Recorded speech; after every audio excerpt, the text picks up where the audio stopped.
I'm David Hepworth. Thanks for clicking this Word in Your Ear podcast, videocast, thing for which there is no name.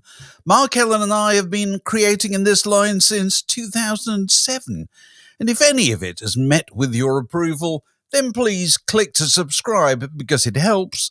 Leave a comment because we like to hear from you, and maybe even consider becoming a Patreon supporter because then, well, you'll be one of us. Visit patreon.com/wordinyourear for details.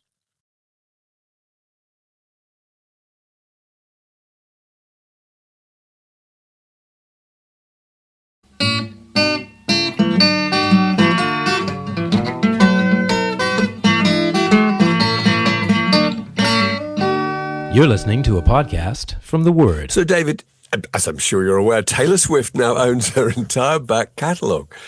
Again, a sharp contrast between the practices of the 21st century and the ruinous tangles of the 60s and 70s, which I was reminded of when listening to a Van Morrison interview this week, which we shall come to in a moment. But Taylor Swift's a good story. I know, yeah. Oh, Van. As I've always said, he's got the Bosnian attitude to a grudge, hasn't he? Really. He really has. He doesn't forget anything at all. Go on, carry on. Steve Wright of Steve Wright in the Afternoon always used to refer to him as Laughing Boy, didn't he?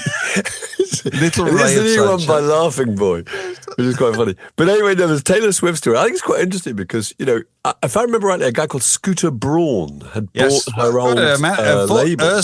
Erstwhile manager, he bought... Manager, that's right. Yeah. He bought about, I think it was Big Machine Records. He bought the label and then he sold the masters and the rights to a Disney family investment firm called Shamrock Capital, and she's become, this sounds so murky, doesn't it? Well, it's a great truth about all this stuff. It always ends up being owned by bankers because they're the people who got their money. They're the people who can afford it. Yeah, go on, carry on. So for 20 years, she's been trying to wrest her first 6 records back. And in fact, re-recorded them, didn't she? She actually did. She re-recorded them to take the value down so that she could buy them back more cheaply. You know? Yeah. And that's basically what happened. And also that people might then buy or play those songs and she'd get the revenue directly.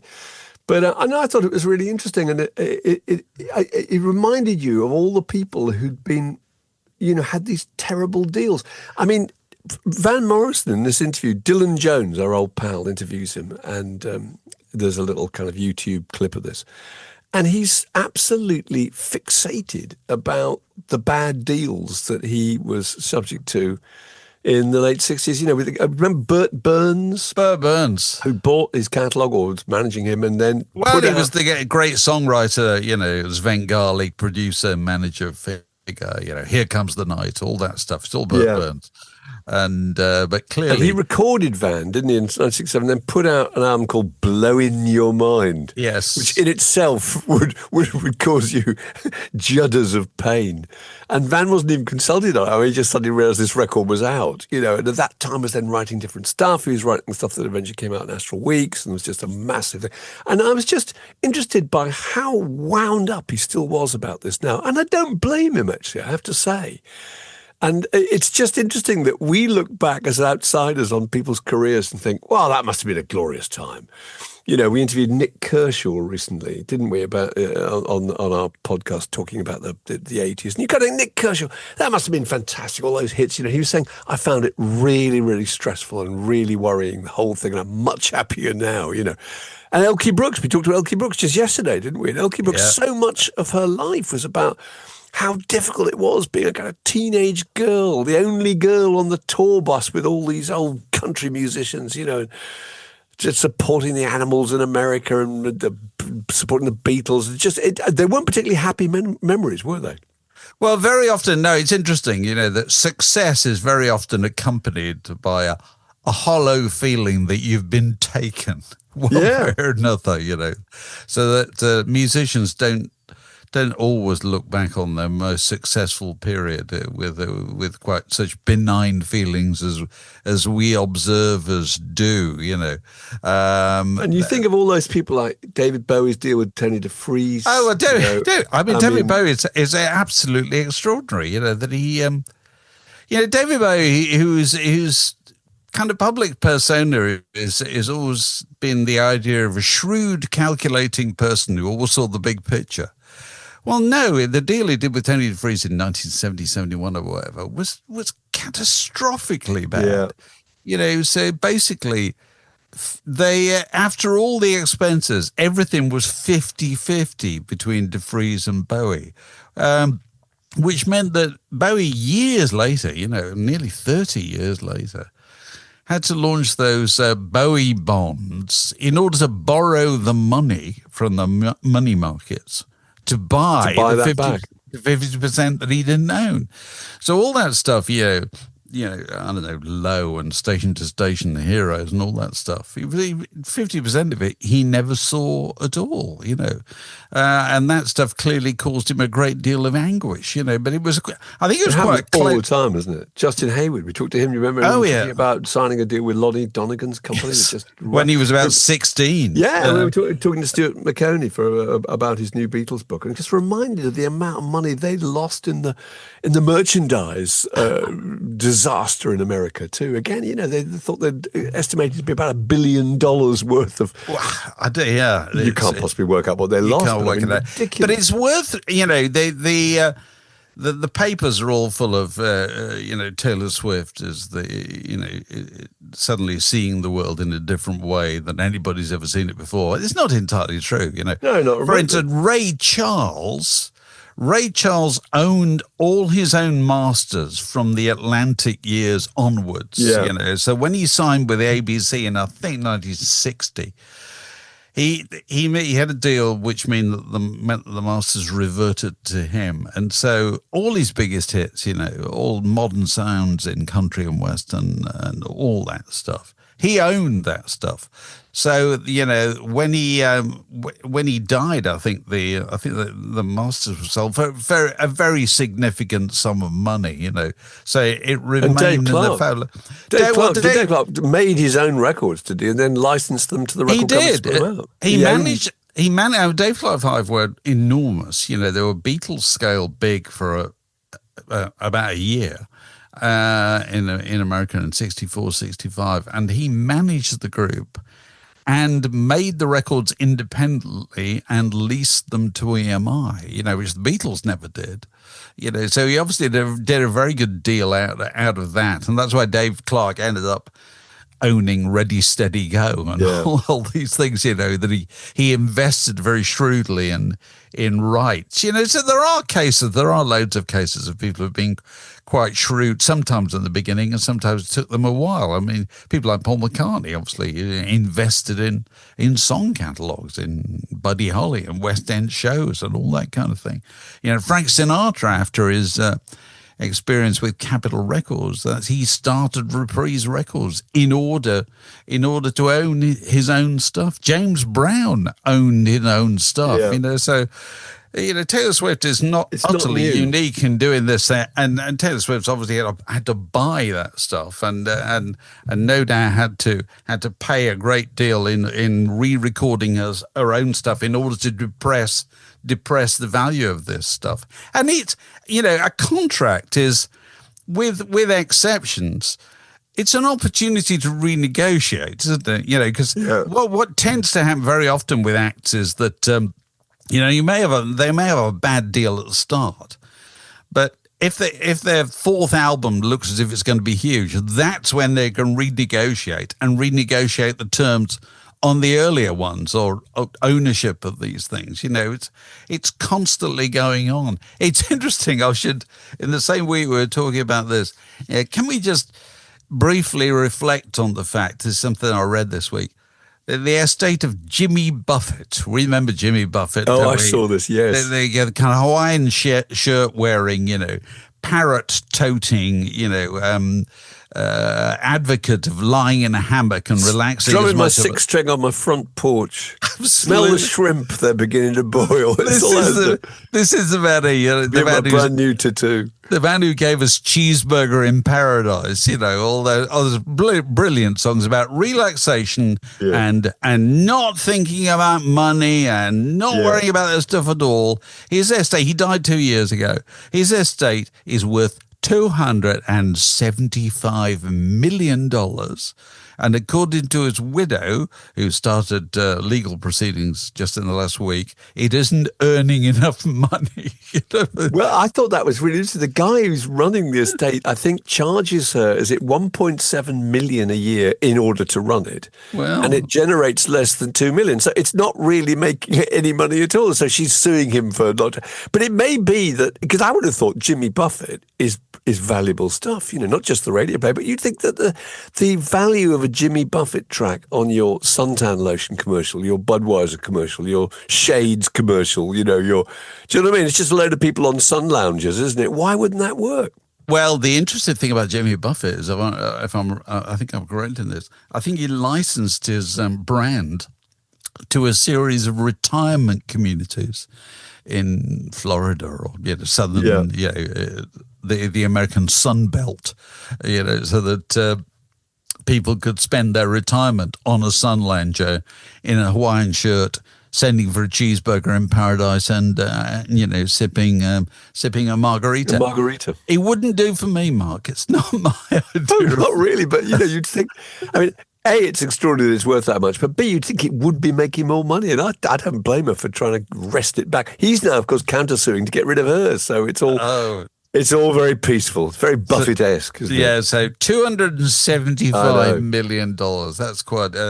that's a lot of margaritas. While we're talking about America, we ought to bring into view the recent spat, because has there ever been? It is just absolutely gripping, isn't it? How many times have you seen the popcorn emoji being posted by people who are just sitting there enjoying this as a spectator sport? Watching Musk and Trump, to me, is a bit like watching two football teams slug it out, and neither of whom you care about. You don't mind who wins. You just enjoy the fact that things are going wrong. It puts, Noel Gallagher and Damon Albarn and, all that. Roger Waters and David Gilmour. Yeah, it's just small. It's chicken well feet. In the Don shade. And Paul. Yes, it's kind of... Courtney Love and Ryan Adams doesn't even just register on the scale, does it? Not at all. This is... I read, I thought a very interesting observation in a newspaper about this. It said it leaves political correspondents with nowhere to go, because political kind of sketch writers, profile artists, the specialists, their stock in trade used to be, well, I've heard the Prime Minister and the Foreign Secretary at daggers drawn, or, so-and-so's not invited to so-and-so's for Christmas, and I think there might be a bit of an upset in this political arrangement within the next 6 months. So suddenly you've got all this stuff being acted out in broad daylight in the full view of television cameras, enacted on social media, so for absolutely everybody to see. In real time. It leaves... like a tennis match. It leaves, profile artists absolutely nowhere to go, And they could just change their minds tomorrow, couldn't they? And say, we didn't They could easily call it off to say, it was only joking, just a bit of joshing, it's all fine. And you'd have to go along with it, But it's just that you can't go any further up than this, as people always say, right? This is the richest man in the world versus the most powerful.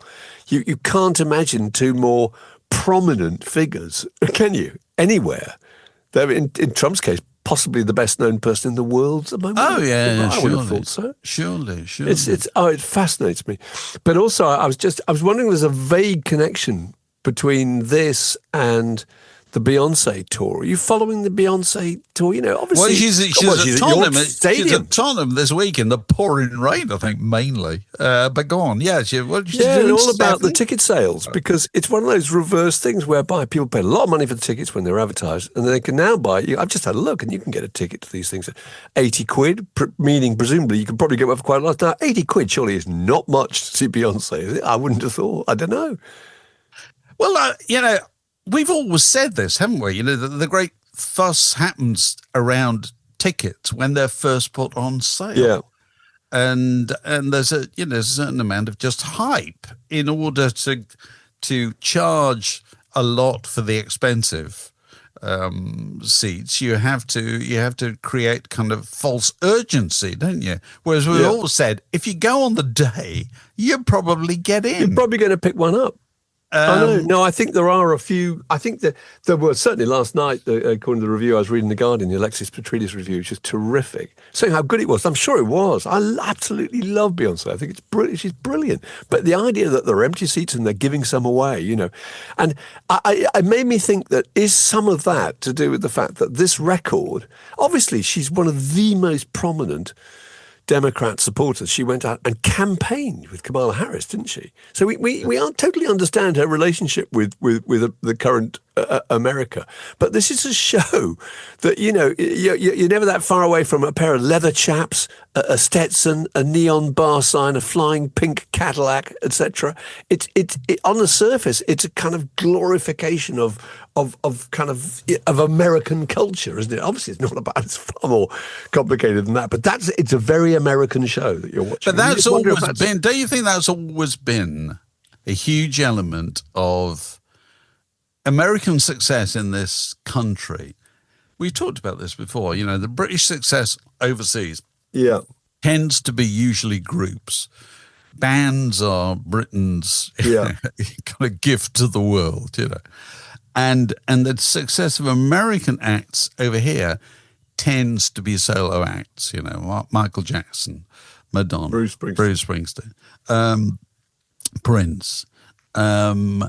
And what they bring with them, either consciously or unconsciously, is America. And as you say, I think she makes her appearance at some stage being dangled in a pink Cadillac, isn't she? Pink Cadillac wearing a Stetson hat. The crowd. There's just... there is no British equivalent of that, really. I don't know what you could do. No, not at all. It's not about rolled umbrellas, is it? I suppose the nearest thing to it, and it's not purely British, but it was always kind of not American, was Rod Stewart's booting footballs out into the crowd all those years ago. That was a kind of cheap signifier of a culture that wasn't American. That's the way they looked at it. Whereas, I can remember going to see Bruce Springsteen at Wembley Stadium, and that's 40 years ago, isn't it? 40 years? Yes, 40 years ago next year. No, this year. And I can remember people wearing cowboy hats and things like that. I think I was at the same Cadillac show, Ranch. And probably all me. That. They like the idea, It's bandanas. Bandanas. And it's a bottle of Schlitz. Yeah, exactly. There's a certain amount of that thing goes along with it, doesn't it? It does. Naturally. And I suppose in the case of Beyonce, because she's made now a record that kind of deliberately... Well, it's a country record too, and a country is I don't know how country it is. It's not. I mean, listen to that record. It's got a country feel. It's got loads of country references in it. Yeah, it has, It's a fantastic record. It's a really good record. I love Beyonce. It's about as country as, Echo and the Bunnymen. So yes, I've always had the view that with these huge concerts, if people turn up on the day or go looking on the markets, they're probably going to find some way to get in a considerable discount over what was the kind of hyped price back in the day. Because she's doing 6 nights at your local, isn't she? I think. And so my local. I think the last night, surely there will be available seats. Well, we'll see. Do you ever have the discussion with did you follow all this business been going on in the London parks over people objecting to noise and the various upheaval? Yeah. Because in loads of London parks nowadays, all over London, and I'm sure this applies all over the UK, but particularly in London, because there's so many parks, there's little festivals going on here, there, and everywhere, with varying degrees of disruption to the locality. And there's been a lot of objections, I think, particularly to the one in Brockwell Park. Is that in South London? Is Brockwell Park? I think it is. Because it's chewing up the grass and so forth, and the locals can't park and sleep and whatever. There's the objection that these things go on for 2 weekends rather than one or whatever.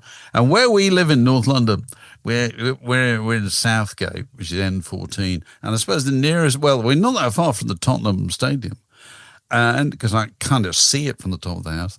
And we're not that far from Finsbury Park. And Finsbury Park is where, loads of big shows go on in summer.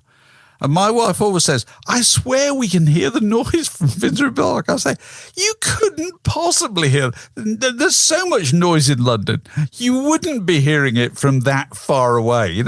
If you can hear the dull thumping, it's probably from a park just round the corner. You know what I mean? So we can hear the Gunnersbury Park Festival from here, which is that's not 2 miles away. But I love it. There's nothing I like more than the sound of a distant festival. I just love it. The sound of drums. It's just gorgeous noise. 2 miles away, you could hear. But Hyde Park, you would not be able to hear. God, no. The notion of it. And so we always have these arguments about, how far does sound travel in London? And my view is not all that far, because what we always hear where we are is just the constant hum of the North Circular. Yeah. That's the thing, just going on absolutely. I love the idea of your wife just cock your head out the window. Is that the Manic Street Preachers in Osterley Park? I think it might be. Just lean your head. Baseline. Lean out that way, it's Beyonce. Lean out that way, it's the Manic Street Preachers, write your review, 800 words. I'd like it on my desk first thing tomorrow morning. That's it. You're tuned to Word in Your Ear, the longest continuous conversation in rock and roll. Dave, I have a pitch for a biopic, and I can't believe this has never been made. Surely this is the perfect story. I'm saying Cat Stevens. Oh, right? Yes. Oh, it's a good one. It's never been made, the story. Can I just say, good work, Mark Allen. That's a very good idea. Oh, really good. That's a really good idea. I thought of it because he's got a memoir coming out soon, and we must get him for the podcast, and he's got a tour. But I was very fond of Cat Stevens in the early days, and I just think this is a great story. Dave, it's an immigrant origin story. Oh, it is. Right? So it's ticked the box already. Greek family living in London. No, can I interrupt? Because I know little bits of this. Father Greek, mother, I'm pretty sure Swedish. That's right. And did he spend time in Sweden as a boy? I think he might actually. That would be good too. That'd be good. Everywhere you look in the Cat Stevens story, I'm going to keep interrupting you. There's intriguing little twists. Yeah. There's all kinds of subplots. So, sorry, carry on. Full name Stephen Giorgio, isn't it? Full name? That's right. And if you think of A Complete Unknown, the opening scenes where the cameras pan around the reconstructed Greenwich Village. Now, you've got Shaftesbury Avenue in the 1960s, family living above the restaurant that they ran. And he used to go out in the evenings and sit on the roof and listen to the musicals, the tunes of the musicals drifting across the rooftops from the various theatres. Already, this is just a really gripping scene. And what's the nearest street to where he lives is Tin Pan Alley. It's Denmark Street. It's yes, absolutely. It's just there. He's completely walk to it.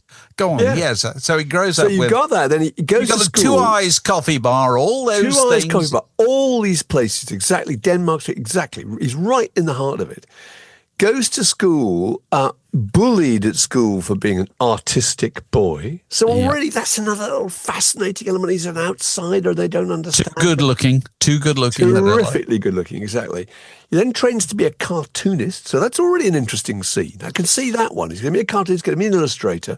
Then there's the whole story of the kind of folk troubadour beginnings, the kind of post-Bob Dylan singer-songwriter world, which we are all utterly gripped by.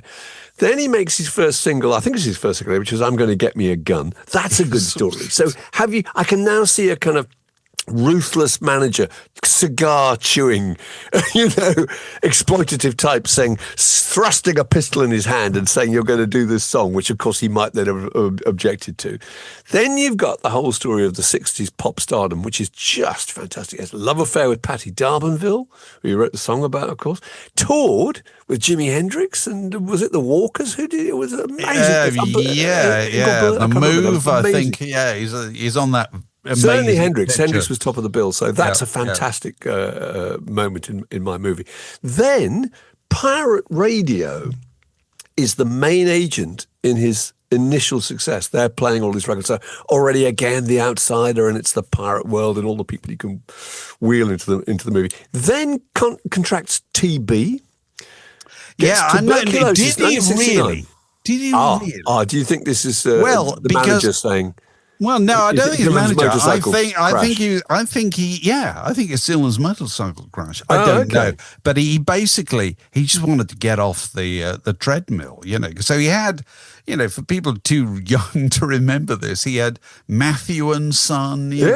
I love my dog. It was a very big deal. It's a huge deal. Very short period of time, and then just got off the roundabout. Couldn't deal with it. Yeah, and then took up meditation, yoga, and metaphysics, starts reading about Eastern religions, etc., becomes a vegetarian. Again, a huge number of boxes being ticked here.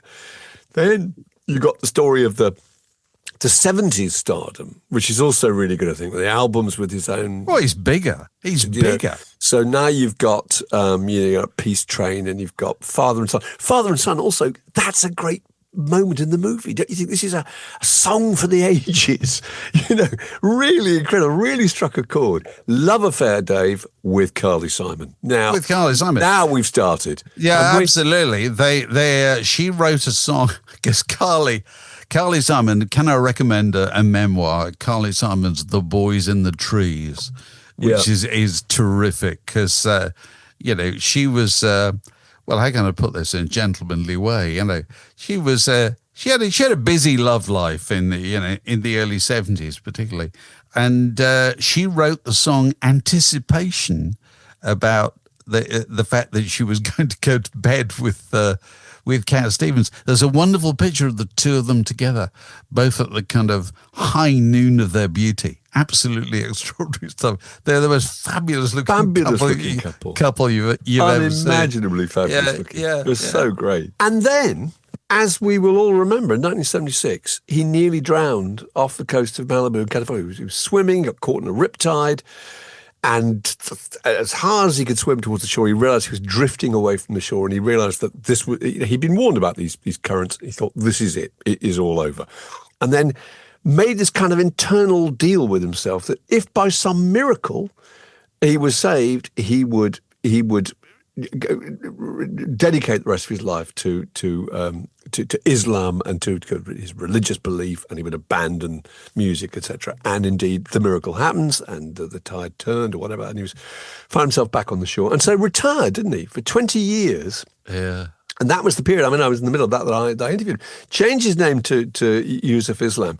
And then I think it's really interesting that over this period, he very gradually started to kind of convert back in order to release records. The early records he put out, I remember I was interviewing him around the time of a record called The Life of the Last Prophet, which I think might have been a spoken word thing. I don't know. But it was about as far from, Tea for the Tillerman as you can possibly get.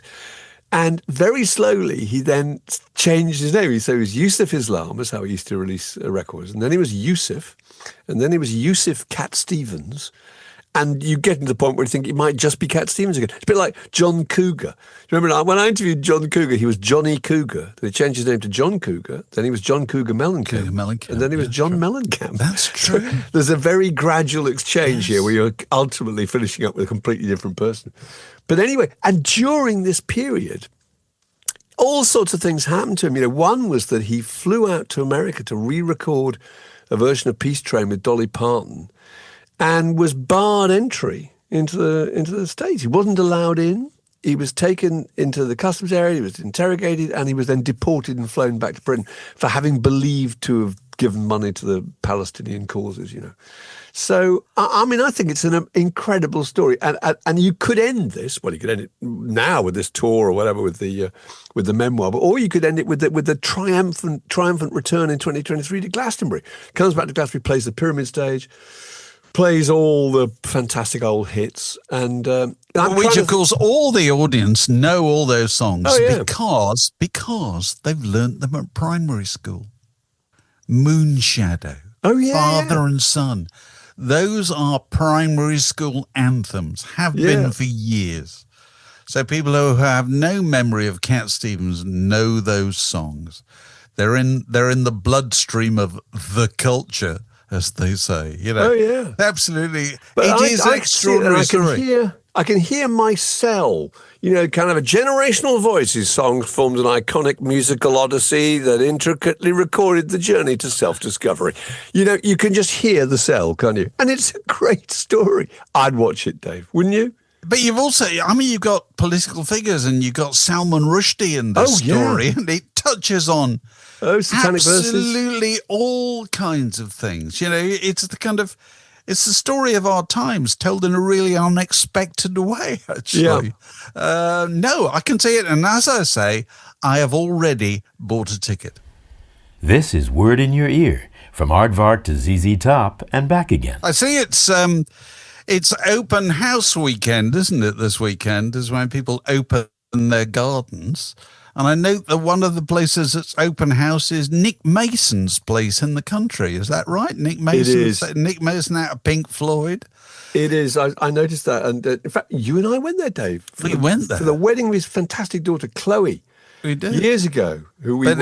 But hear about this weekend, you can. Well, by the time you hear this, it'll be too late. And also the weather's not looking very promising. The weather's not me great. Wander around the beautiful gardens and menagerie of animals, as well as seeing a selection of Pink Floyd drummers Nick Mason's classic and high-performance cars. Family-friendly weekend includes plenty of stalls to browse with lots of items for sale, including jewellery, plants, candles and art. Well, phew, rock and roll, eh? I know, it's my ever-increasing list of things you never imagined you'd read as a teenager. Absolutely. The drummer of Pink Floyd would be showing you around his menagerie of animals and selection of classic cars. Super bloke, and it's a fantastic place, actually. Yeah, it is beautiful. I just must mention a couple of people who wrote in. One was Sean Farrell. Thank you for this, Sean. He wrote in about the thing we were talking about, the word iconic last week. It's a really funny thing all about the number of things that have been described in This is the Guardian style guide, isn't it? That's right. The number of things that have been described as iconic. This is from hairdressers, storm drains in Los Angeles, Ferrero Rocher TV ads, Weetabix, the red kite, and the cut above David Beckham's eye, sustained after being hit by a flying boot kicked by Alex Ferguson. But he also mentioned, other iconic things have been Archaeopteryx, Nigel Slater, Ferris Bueller's Day Off, Kraft Cheese slices. Oh dear. The blue and white striped Cornish pottery, Wembley Arena, and the video for Kylie Minogue's Can't Get You Out of My Head. I love that. They're all iconic. Just more grist to the mill that the word iconic has been somewhat devalued. The other person I wanted to mention was Graham Johns. Graham, thank you very much for sending this in. A really brilliant thing. We were talking about Graydon Carter and how he'd published this list of cliches that he'd banned from Vanity Fair. And apparently, I didn't know this, but Graydon Carter had written a kind of document which he'd given out to all the Vanity Fair staff about just ways to try and sharpen up their writing. And there was a document that was it was headlined "How to Write Good," and it's just so funny. I'll just give you 2 or 3 examples. He said, "Avoid alliteration always." Yes. Number 2, prepositions are not words to end sentences with.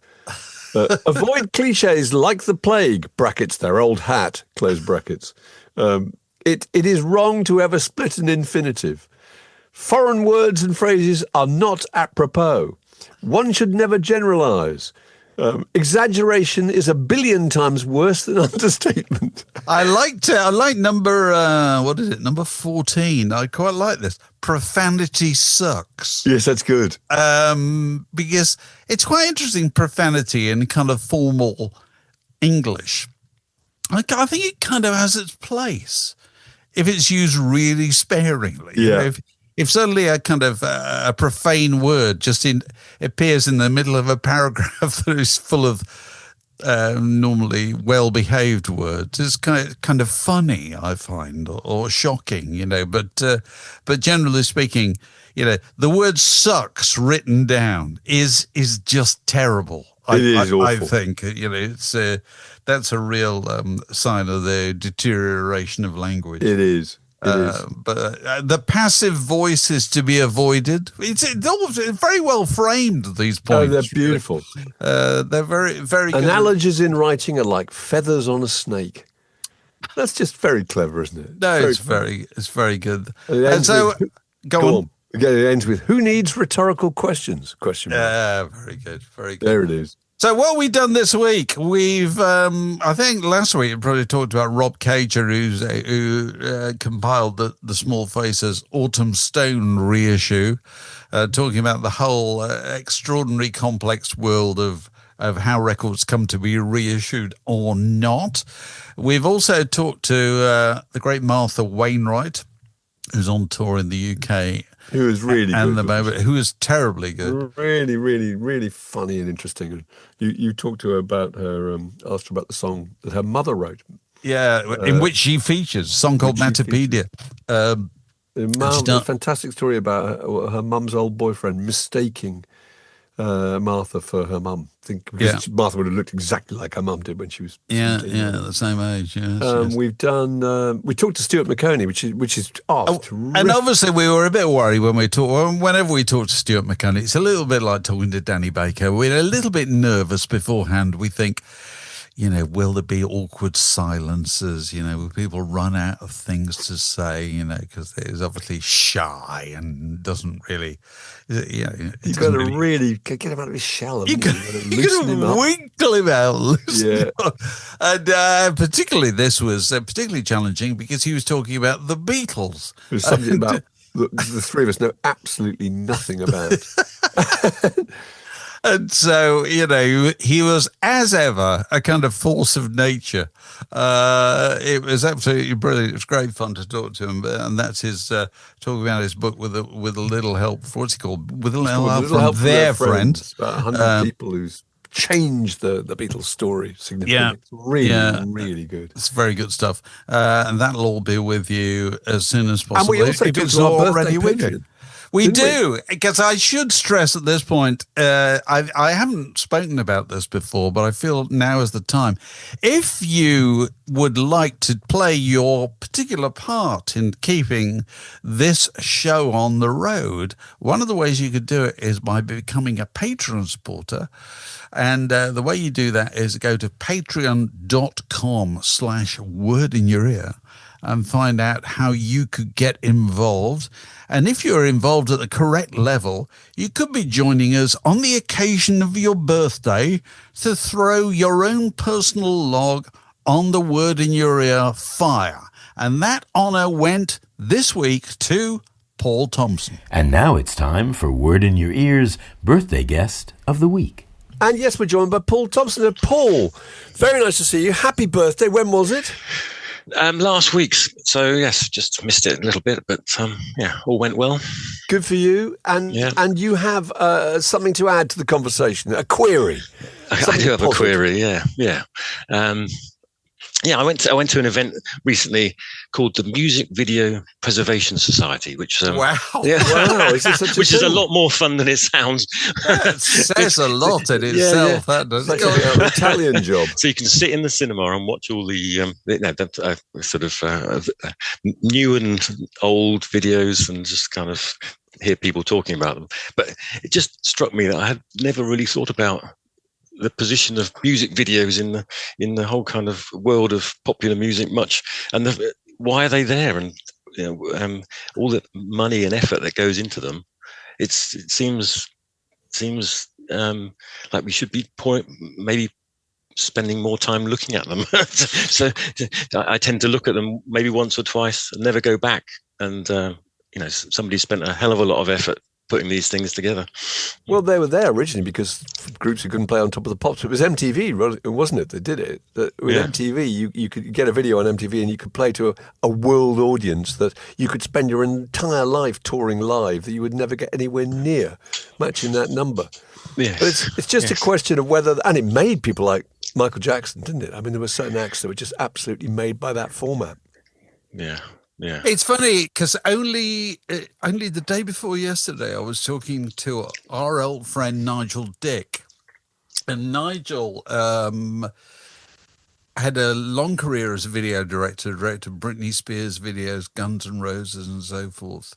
And I said, "Well, how long was the video era?" He said, "Well, it was 30 years. It's basically 30 years." It came, it had 30 years, and then it went away. And it's extraordinary to reflect upon the fact that it was such a crucial, integral part of the music business economy for 30 years, which was, there was literally no point putting a single out unless you had a video. Because that was the only way that people were going to see it. Because radio play didn't and hear it.